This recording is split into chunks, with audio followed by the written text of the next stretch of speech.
Well, critics of the proposed wind to hydrogen to ammonia mega project on the island's west coast say Ottawa is putting the cart before the horse.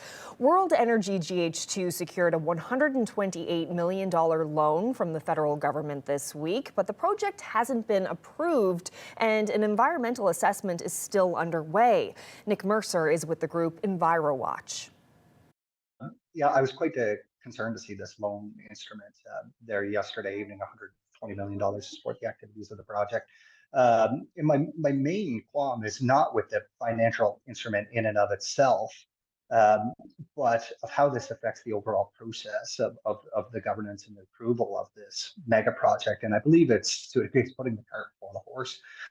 So we have a project on the one hand that's actively under regulatory scrutiny. It has not received an environmental assessment permit. And matter of fact, that its first attempt at getting an environmental assessment permit, the province was quite critical of its activities and asked it to essentially try again. And despite this fact, we have another level of government making tens of millions of dollars available. So I think preemptively awarding this type of funding to a private sector company helps to erode public trust in our regulatory process, and it questions the legitimacy of the processes that we have in place. This EIS has not even been accepted yet, and this feels like it's a done deal. So we've got all of this money that's going to be given to this plant, to build this plant. There is so much room for things to fail, and we're rushing this through. We need to slow down. We haven't done any studies whatsoever on any of this. So this is all a big rush. And for what? It's like, I feel like this is the gold rush. Everybody's rushing to get things done. I have a 2-year-old at home, and we always read him the story of the tortoise and the hare.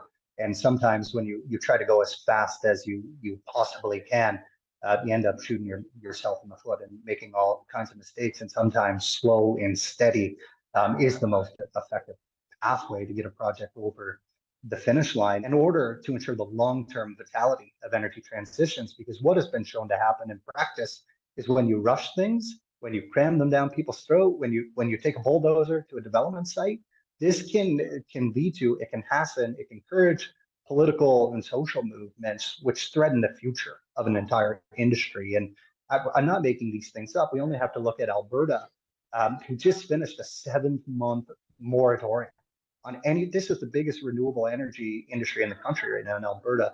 They just finished a 7-month moratorium on renewable energy because of public concerns associated with pace and development. So going slow, treating perceptions seriously, fairly distributing benefits, working towards consent and license and support of communities is not just good intrinsically, it's good business practice as well.